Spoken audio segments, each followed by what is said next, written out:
Oye, y recientemente lo veíamos también con Elon Musk, ¿no? Diciendo, vamos a eliminar no solamente el contenido, sino incluso aquellas cuentas que vengan a cantar que desde el mar hasta el río Palestina será libre, porque solo intuimos que trae una apología del genocidio en contra de los judíos. Pero al revés, ministros parlamentarios de Israel diciendo abiertamente, úsense armas nucleares tácticas en la franja de Gaza, muchísimos funcionarios que ya no les da ningún remordimiento decir, vamos, es demasiado suave el poder de fuego que estamos utilizando contra Gaza, podemos hacerlo mejor, y pareciera que eso no es genocidio, pareciera que, y ahí Elon Musk, además de que se queda callado, viaja a Israel, viaja a Jerusalén y bueno, pues hace parte de toda esta farsa en donde además le dicen, pues oye, síguenos ayudando con Starlink porque pues también Starlink para Israel y para las startups israelíes pueden tener ganancias jugosas, lo cual te habla justamente esto que dices, es clave el rey diciéndole a los súbditos, nosotros tenemos que controlar la información por el bien de ustedes, no crean que es censura. O sea, es además burlarse de nuestra inteligencia, ¿no, Adrián? Claro.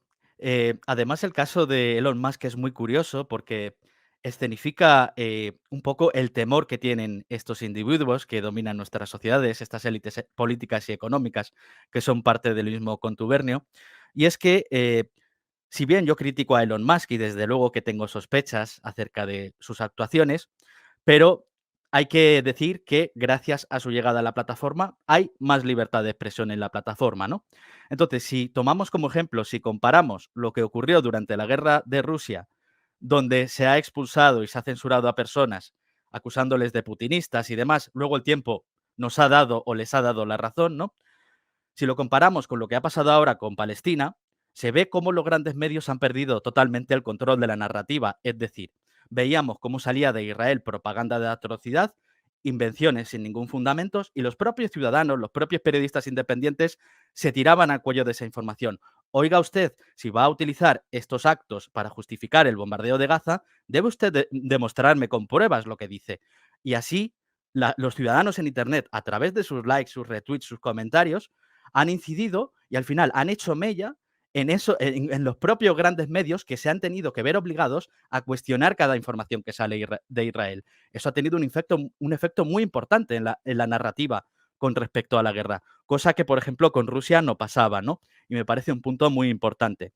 Entonces, Elon Musk me parece un caso muy curioso porque él utiliza el tema de la libertad de expresión como una especie de mecanismo de branding, ¿no? Es una forma de vender un poco su plataforma. Es verdad que ha habido mucha más libertad y eso, de hecho, ha tenido un impacto sobre la realidad, sobre la guerra de Gaza, pero vemos cómo de manera soterrada van pasando cosas. Por ejemplo, leía esta misma mañana cómo un periodista, Jeremy Lofredo, fue a la Franja de Gaza y simplemente ha posteado vídeos grabando lo que ocurre en la Franja de Gaza y le han shadowbaneado, le han limitado el alcance de la cuenta. Es decir, Elon Musk a las grandes cuentas donde parece que pudiera crear algún tipo de problema, las ha dejado estar. Pero a las cuentas pequeñitas ya nos va dejando un viso de hacia dónde va, ¿no? Sin que se monte mucho escándalo. Entonces, si bien me parece que ha habido un impacto muy fuerte por solo el mero hecho de que exista un mínimo más de libertad de expresión en Twitter, porque es una red muy importante, desde luego que no podemos estar dormidos, porque Elon Musk, algo que dice que es muy importante, es que él obedecerá a las leyes de los países. Y si nos atenemos a la ley de servicios digitales, él se atendrá a la ley de servicios digitales, ¿no? Wow, pues qué brutal lo que nos mencionas, porque ante nuestros ojos, lo que parece pues solo un texto que se escribió hace muchos años, hace más de medio siglo de 1984, de cómo finalmente ya ni siquiera quiero decir medios corporativos, porque me queda claro que quienes tienen buena parte del control de los medios corporativos también ya tienen una mano muy pesada que maneja las redes sociales, ¿no? Y a ello me refiero a esto, o sea, te dicen democracia cuando hacen otra cosa para evitar la democracia, te dicen libertad de expresión cuando por otro lado te censuran, te dicen que un niño palestino que está siendo bombardeado es terrorista, pero el que los bombardea tiene derecho a defenderse. Es decir, se vuelven los conceptos muy sui generis, y esto pues lo único que hace es despertar, o sea, hacernos prender las antenitas de hacia dónde vamos a caminar. Y quiero, con respecto a esto, quiero que nos platiques este documento que me hiciste llegar, mi querido Adrián, con respecto a Mint Press News, que dice, bueno, que las filas de Google están llenas de agentes de la CIA. ¿Cómo puede entonces uno ver el equilibrio de que de pronto decimos, bueno, es que Google nos deja decir un montón de cosas, nos facilita la vida, pero al mismo tiempo, pues está lleno de agentes de la CIA? Claro, es que las plataformas, las grandes redes sociales, son un cuello de botella importantísimo en nuestra democracia, ¿no? Porque se han convertido básicamente en los garantes de nuestros derechos en el ágora pública. Pero, ¿qué ocurre? Que el ágora pública no está en manos públicas, es decir, no hay un respeto, no hay una rendición de cuentas para que se respete nuestra libertad de información y nuestra libertad de expresión. Lo que hay, por una parte, son intereses privados que las controlan a través, por ejemplo, de chantajes de anunciantes que retiran su publicidad de las plataformas si no te atienes a lo que te dicen. Y luego también tenemos que las grandes redes sociales, esto lo ha desvelado Facebook Files, Twitter Files y otras investigaciones, estas grandes plataformas en la moderación de contenido tiene a agencias de inteligencia de la nación más poderosa de la Tierra. Es decir, por ejemplo, el moderador de contenidos de Facebook es un tipo que trabajaba para la CIA, si es que uno puede ser ex CIA en algún momento, ¿no? Entonces, imagínense ustedes que mañana mismo Estados Unidos da, por ejemplo, un golpe de Estado, digamos en Perú, por ejemplo, por el litio. Y tenemos al moderador de contenido, el que decide qué es verdad y qué es mentira en Facebook, y qué se puede decir y qué no se puede decir. Tenemos a este señor decidiendo que, bueno, este grupo de Facebook que está en contra de este golpe de Estado está prohibido porque mienten, ¿no? Es decir, tenemos a este agente de la CIA que está protegiendo sus intereses nacionales, cuando en realidad debería de ser un bien público, un bien de la humanidad. Y en realidad queda en manos de estos anunciantes y de este grupo muy selecto de personas. Entonces tenemos varias formas en las que se aplica esta censura. Presión externa, también anunciantes y también diferentes legislaciones. Esto es muy grave porque debería de ser todo lo contrario, ¿no? Debería de ser que estas plataformas se deban a la libertad de expresión y a la transparencia, pero es todo lo contrario. Les han pillado, por ejemplo, con los Facebook Files, como básicamente hay contacto directo entre la Casa Blanca con Facebook, cogen el teléfono y dicen, este periodista no me gusta, limite su alcance. Oye, pero que no está haciendo nada ilegal, que se ajusta a nuestra legislación interna, limite su alcance a través de presiones de que le van a retirar el dinero, ¿no? En Twitter Files tenemos que un montón de agentes de inteligencia incluso tenían sus propios grupos de chat, el FBI, la propia CIA, lo que se dedicaban a hacer era tener listados de ciudadanos que opinaban libremente en la plataforma, oye, shadow baneado, vamos a expulsarles de aquí. Y luego han pasado cosas muy, muy serias que no se debaten lo suficiente. Por ejemplo, durante las elecciones de 2020, la historia del portátil de Hunter Biden, que ha resultado ser cierta, pues estos mismos servicios de inteligencia que tienen un contacto tan directo con estas plataformas, primaron a las plataformas y le dijeron, oigan ustedes, si les llega así una información de un ordenador un poco sospechosa, desinformación rusa, ustedes lo tienen que retirar. Y retiraron, por ejemplo, de Twitter, en el antiguo Twitter, una noticia real de New York Post diciendo que la historia de Hunter Biden era real, lo retiraron sin dar ninguna explicación, es decir, intercediendo en unas elecciones, en un proceso electoral, porque retiraron una información verdadera, trascendental, que deberían de conocer los electores, lo retiraron como desinformación y en realidad los que estaban llevando a cabo una campaña de desinformación eran estas propias élites, porque sabían desde 2019 que el portátil y su contenido era completamente real y sin embargo primaron a las plataformas, las obligaron para que retiraran una información real, vital para que los ciudadanos tomaran una decisión, y luego estos son los que básicamente deciden qué es la verdad y qué es la mentira en Internet, ¿no? Así que es algo muy, muy peligroso.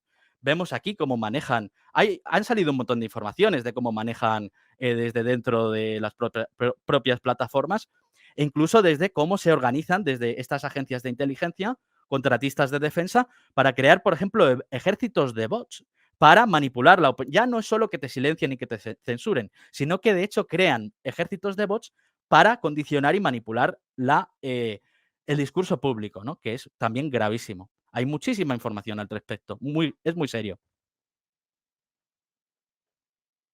Sí, y bueno, finalmente somos, como podemos observar, los que luego nos vienen a hablar de la democracia y de que por la democracia todo vale la pena, ¿no? Cuando vemos aquí en este documento que nos envías, justamente que buena parte de los ex agentes de la CIA terminan capturando información en Google, se mudan a California y además Google tiene una gran ventaja, Adrián, es que nosotros mismos les ponemos la información, ¿no? Les facilitamos el trabajo a las agencias de inteligencia, porque a diferencia de que una policía del pensamiento te cogiera, te llevara a unos separos, a un ministerio público y te interrogara, y tú dices lo que quieres, o no, porque requieres a un abogado para poder decir lo que quieres, en las plataformas digitales nosotros vamos poniendo voluntariamente y a veces hasta un poco de más, ¿no? Y luego activamos los radares de monitoreo de en qué lugares visitas, en qué lugares te hospedas, qué contenido es el que más buscas.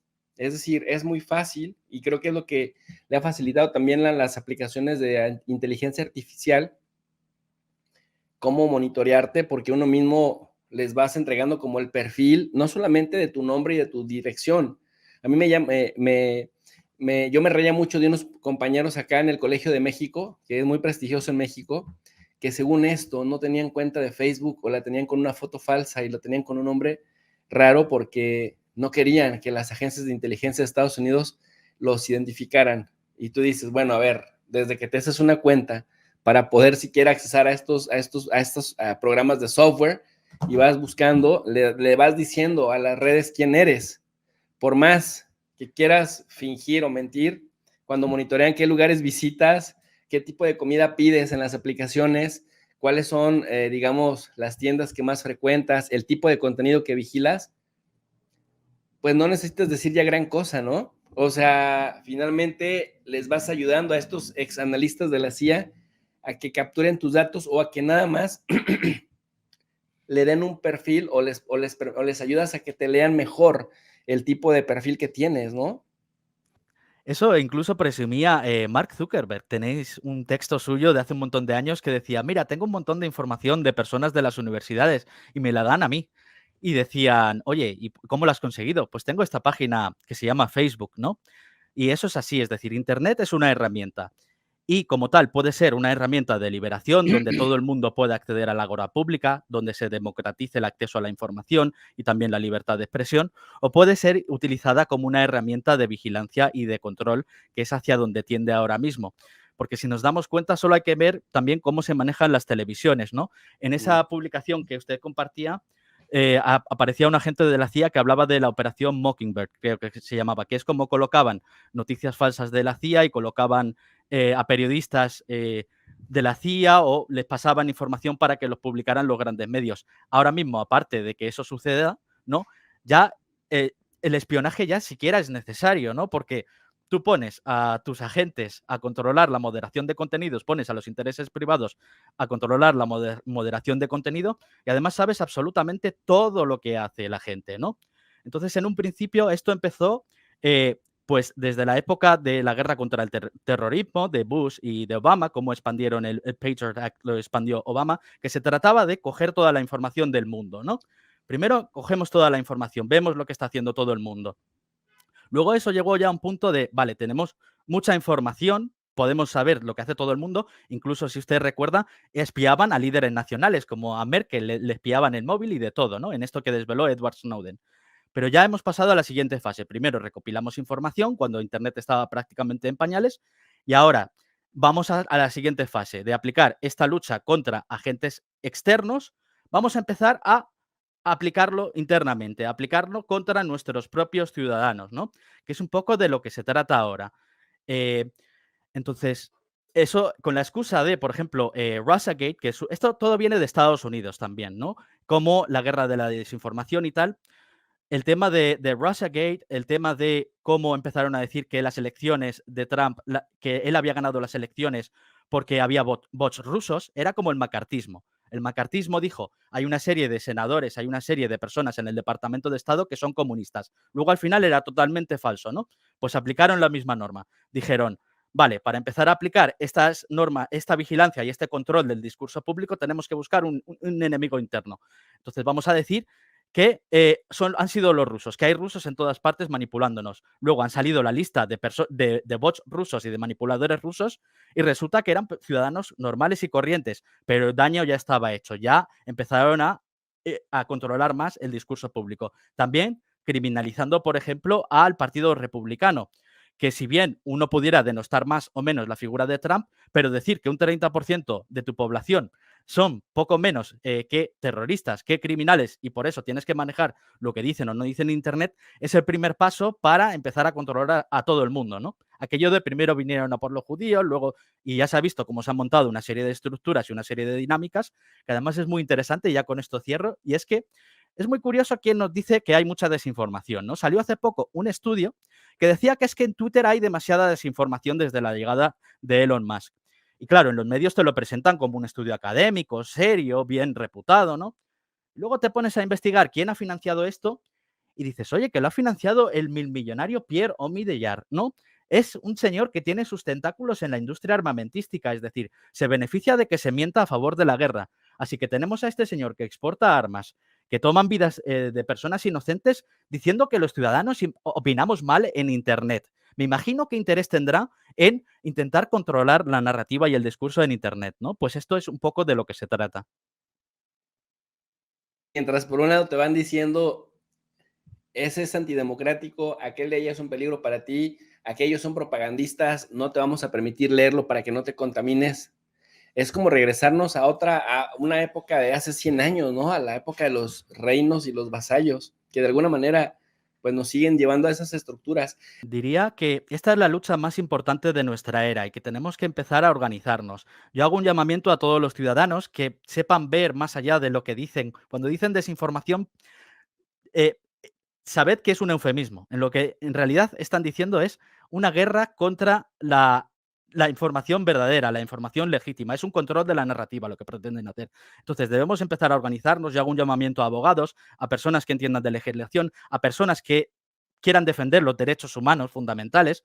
Tenemos que empezar a organizarnos para estas plataformas que tienen en sus manos el ágora pública, el ágora donde se decide todo en nuestras sociedades. Tenemos que empezar a quitárselo de las manos a estos entes privados, a estos agentes gubernamentales y devolvérselo a la mano de la ciudadanía, ¿no? Simplemente que se respeten nuestros derechos fundamentales. No es una cosa radical, no es una locura, porque es fundamental. La verdad es el desinfectante de los poderosos. Al final, por pura inercia, si tenemos el derecho de hablar, canales como el de Don Jesús, si tenemos libertad para informarnos y para informar, poco a poco iremos desgastando estas estructuras de poder y podremos vivir en un mundo más apacible y más democrático. Entonces, es la lucha fundamental de nuestra era. Hacerlo mañana es demasiado tarde, porque cuando todos estos mecanismos ya estén a pleno rendimiento, ya no podrás defenderte, ¿no? Entonces, el momento de actuar, de prevenirlo, es ahora. La ciudadanía se ha de organizar y nos hemos de informar sobre este tema.